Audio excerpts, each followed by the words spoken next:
Համեցիկ։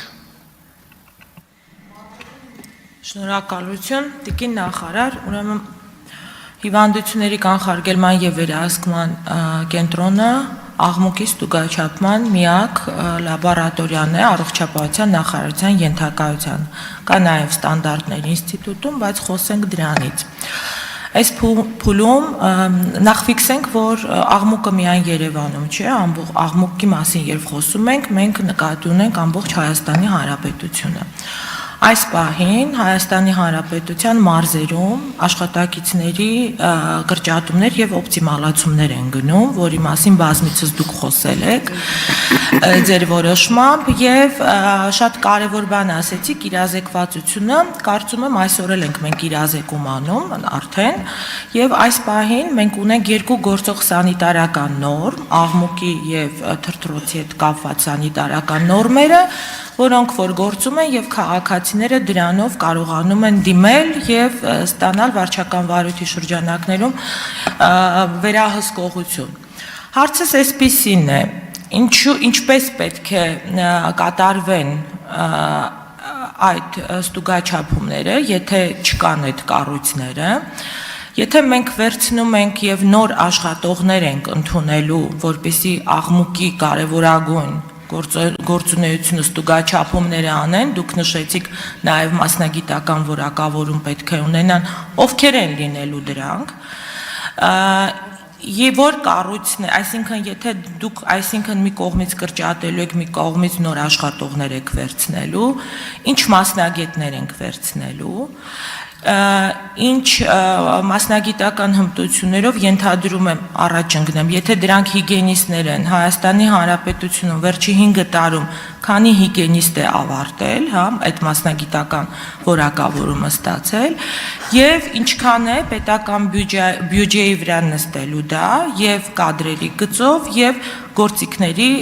ապարատուրայի ձեռքբերման մասով։ Ունեք այդ հաշվարկները։ Շնորհակալություն։ Ուրեմն տեսեք, հիվանդությունների վերահսկման եւ կանխարգելման ուրեմն պոակը ունի բազմապիսի մասնագետների առկայություն եւ ձեր կողմից նշված տարիներով ընթացող վերակառուցման, օպտիմալացման շրջանակներում այո լինում են նաև կրճատումներ եւ շատ ավելի զբաղվածության գնահատում նոր լաբորատոր կարողությունների նաև հաշվի առնելով, որտեղ շատ ուրեմն այսօրվա լաբորատորիաները հնարավորություն են տալիս շատ ավելի փոքր թվով աշխատակազմով իրականացնել ավելի մեծ թվով հետազոտություններ եւ այլն, չթվեմ դրանք։ Այսինքն այո, մենք աշխատում ենք մշտապես օպտիմալացնել նաև պետական համակարգը, որը կարծում եմ շատ կարևոր հանձնառություն է, բարդ, դժվար, բայց կարևոր, եւ խառնել մեկը մյուսի հետ կարծում եմ ճիշտ չի։ Աղմուկի հետ կապված մենք ունենք այլ պահանջներ, թե ինչ մասնագետ եւ ինչ որակավորում պիտի ունենա անձը, որպեսզի կարողանա փորձագիտական եզրակացություն տա աղմուկի մասով, ասեմ, որ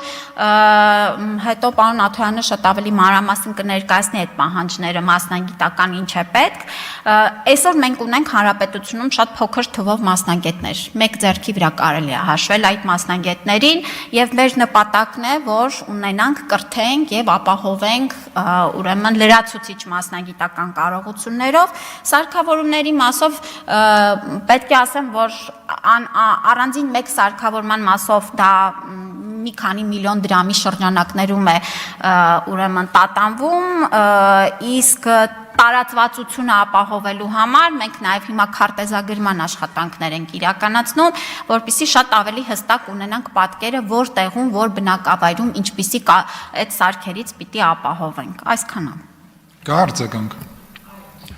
Այսինքն ֆիքսենք, որ այս պահին մենք հստակ չունենք գումարային պատկեր, մենք ինչքան է դա նստելու պետական բյուջեի վրա, եւ երկրորդը, տիկին նախարար, ուզում եմ երևի դուք չգիտեք կամ գիտեք տեղեկացնել, որ օրինակ Վարդենիսի հիվանդությունների վերահսկման եւ կանխարգելման պոակի աշխատակիցները օպտիմալացման արդյունքում այլևս ամեն օր մեքենայով, տաքսիներով կամ ձեր մեքենայով չեմ տիրապետում, գնում են Մարտունի աշխատանքի եւ վերադառնում Վարդենիս։ Նրանք դաշտային աշխատողներ են եւ պետքա հիվանդությունների կանխարգելումը կատարեն Վարդենիսի տարածաշրջանում։ Եթե մենք նույն մոտեցումը ունենանք աղմուկում, այսինքն օրինակ Ճամբարակի աղմուկը գնահատելու համար Երևանից ուղեգրվեն աշխատակիցները, կարծում եմ մենք եւ բյուջեի համար շատ լուրջ խնդիրներ կստեղծենք եւ մարդկային ռեսուրսները եւ ամենակարևոր արդյունքը աղմուկի ստուգաչափումը չենք ունենա, որովհետեւ մինչեւ հասնեն չափումների աղմուկը այլևս չի լինի։ Շնորհակալություն։ Ուրախ եմ, որ դուք մտածում եք պետական բյուջեի մասին եւ հենց այդ մտածմունքն է մեզ դիպել անդրադառնալու թե մեր որ աշխատակիցները որտեղ են նստում եւ ինչքան են աշխատում, ինչ արդյունք են ցույց տալիս եւ մեզ համար տարակուսալի էր ինչպես կարող է Վարդենիսում աշխատակիցները լինեն, եթե չկան ըստ էության առանձնացված ստորաբաժանում եւ կարողություններ, լաբորատոր հնարավորություններ եւ ինչով են նրանք զբաղվում Վարդենիսում ստանալով աշխատավարձ։ Եվ ՀՎԿ-ը նաեւ հասկանալով, որ այս օպտիմալացման արդյունքում եւ արդյունավետության բարձրացման համար նաեւ ապահովելու մեր Վարդենիսի աշխատակիցների ուրեմն աշխատանքը ապահովում է նաև նրանց տրանսպորտային միջոցներով, որպեսզի նրանք հասնեն Մարտունի մեր միջոցներով, պատշաճ կատարեն իրենց աշխատանքը, վերադառնան Վարդենիս իրենց տուն։ Այլ բան չենք պատկերացնում, որ մարդը ուղղակի տանը նստի ու աշխատավարձ ստանա։ Ճիշտն ասած, դա համարում ենք սխալ։ Հարգելի գործընկերներ, ես մի հատ ճշտող բան եմ ուզում